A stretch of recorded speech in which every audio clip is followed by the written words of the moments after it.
Okay, this is a first for me. I'm not used to making YouTube videos, so forgive me if the presentation isn't perfect and the lighting and the sound and all that isn't great. I don't have the best of equipment. I'm using my fixed photo camera for recording the video.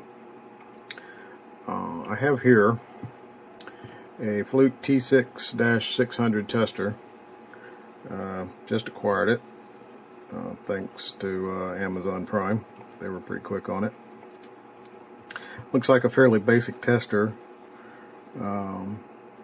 It's got a voltage setting. It does auto selection between AC and DC. It's got an amperage setting. It uses the fork up here. And an ohm continuity setting. Goes up to 2000 ohms, 2K. The interesting part is that it's also got this field sense function, which should allow it to measure voltage without wires or test leads, and that's what we're here to check on, see exactly how that works.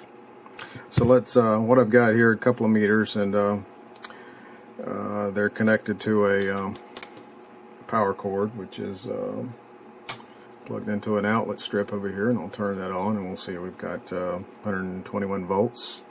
Both of those meters agree amazingly well.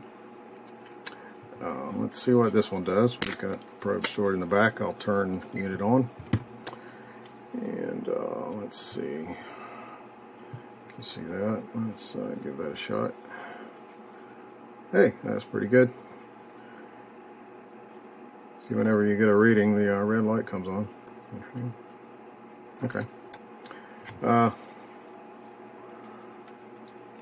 On the back here we've got probe storage locations, and if you notice, the one for the black is covered up over here. And if you look really closely in there, I don't know if I've got enough light here for you to see that, but there's a metal contact. It's spring loaded down in the bottom of that. You can just barely see it, I think, down in the bottom of that tube. It's connected to this little ground point over here, and if you plug that probe and snap it in there, this ground point becomes active, so we can switch to the amp setting, and you've got to hit the select button to get it into the field sense voltage function. So let's see, I'll put my finger on the little ground point here and check, and let's see, it says 119 volts. The meters are reading 121. If you look in the, well, I probably can't get this to focus, but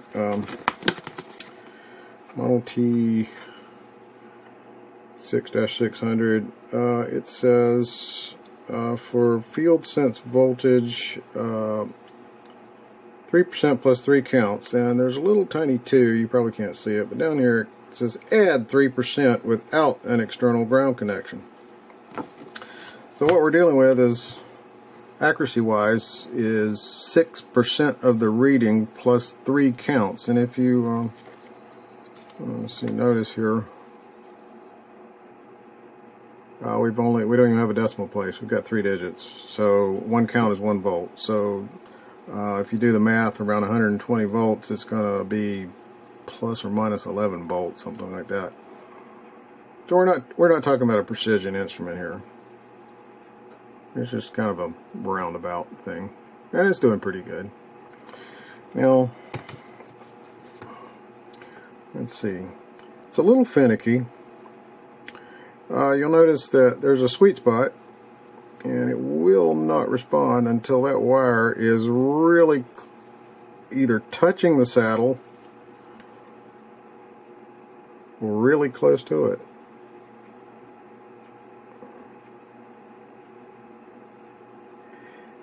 Let's see, if you're kind of crossways, you've got to really hold that wire right down in the saddle. That's the basic key to the thing, is that the conductor has to be right down in the saddle. And you'll notice that the when we get into range, the ground, this is no ground right now, but when we get into range, that goes off, the red light comes on, and we start to get a reading. And the reading is affected. Right now I'm standing on a carpeted floor. It gets a little better if I just put my hand on the workbench. A little bit more accurate if I let my hand off the workbench. It goes up.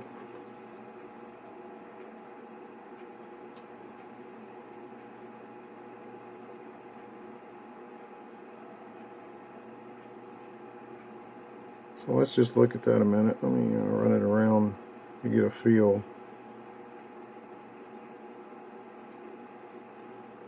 I mean, if you get the hang of it, you know about where to place the wire to get a reading.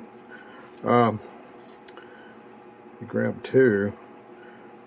It still responds with the neutral wire in as well, but obviously the voltage is completely wrong.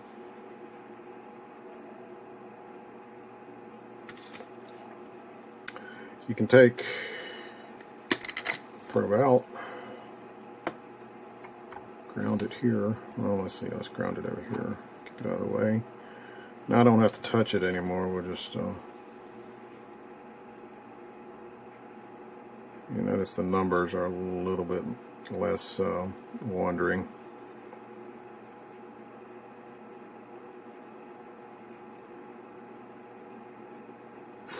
Okay.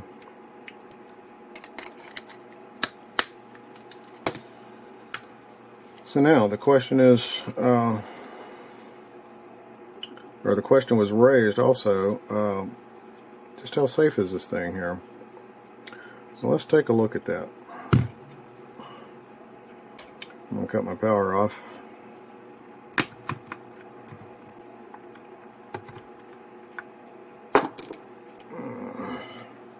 And let's see, grab some leads.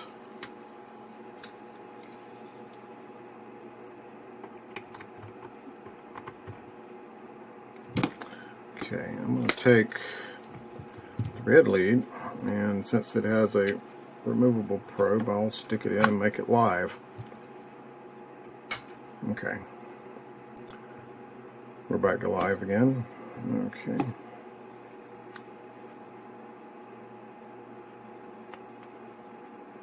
Excuse me while I untangle my leads. Okay, from neutral to the contact point, we have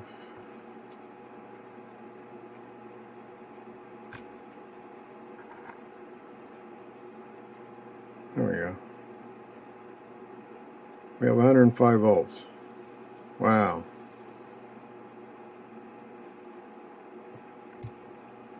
But yet, trust me, I'm not tingling. I have no tingling feeling whatsoever right now.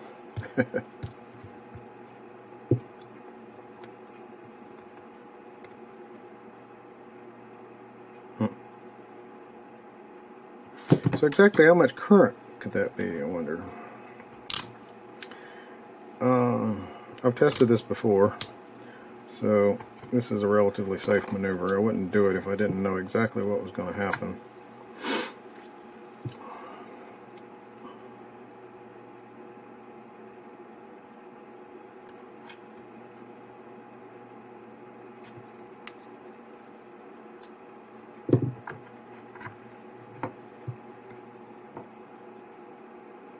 .77 microamps of leakage.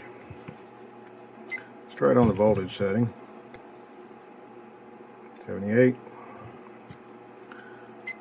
Let's try it on the ohm setting.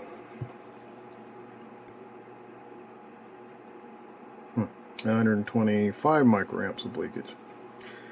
That's not enough to kill a gnat, really. That's no more than your average USB power supply nowadays. So how does this work? Well, let's see. Let's cut this off. Take a look at it.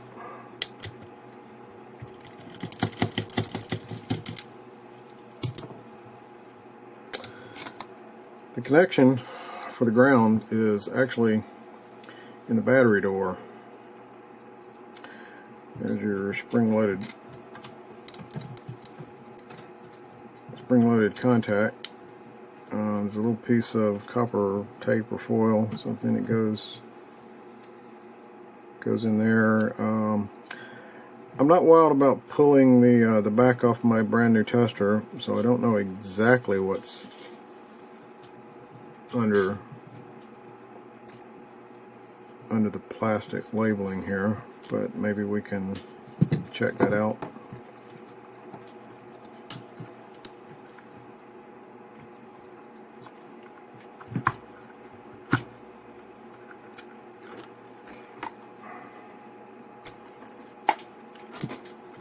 Okay.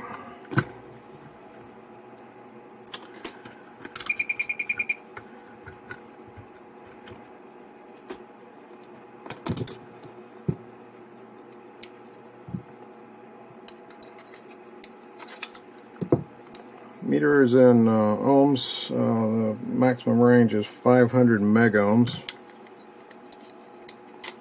Stick that in there and get a good.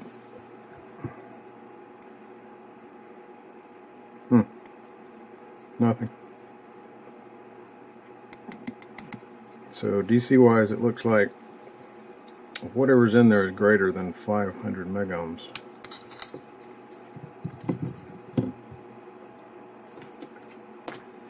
I'm going to get a reading on capacitance. Let's try that.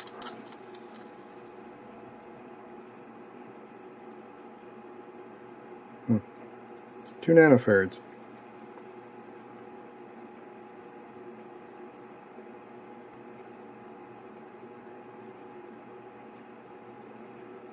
So basically I have what amounts to as 0.002 microfarad capacitor in there, or thereabouts.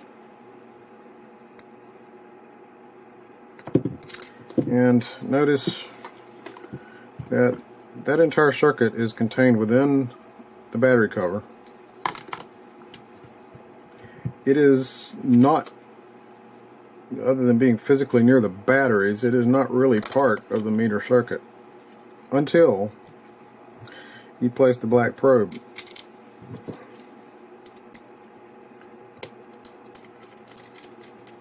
And this little dock here.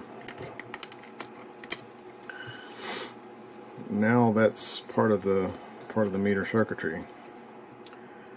So what are the conclusions? Well, number one, read the documentation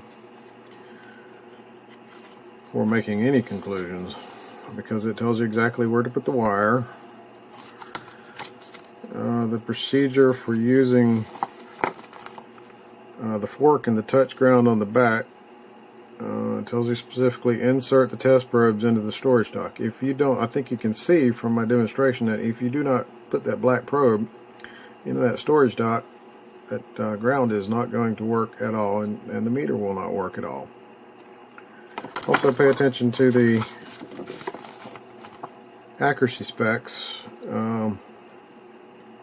For field sense voltage, it says 3% plus or minus 3% of reading plus 3 counts. And the footnote says add 3% without an external ground connection. So I was reading about 121 volts. 6% is 7.26 volts, and plus 3 counts is 3 volts. So basically plus or minus 10.3 volts. This is a kind of an approximate measuring tool. This is not a precision measuring tool, especially when using the touch ground. Safety wise, we can see this ground contact is capacitively coupled to the black probe as long as the black probe is in the dock. If the black probe is taken out of the dock, this contact is connected to absolutely nothing. So to cause a safety problem, it seems to me like you're going to have to figure out how to overload this device with one lead, because if you overload it with 2 leads, that point is not really doesn't come into play. I mean, unless the whole thing explodes in your hand or whatever, then you got a bigger problem. So anyway, thanks for watching, and don't believe everything you see on YouTube, he says ironically.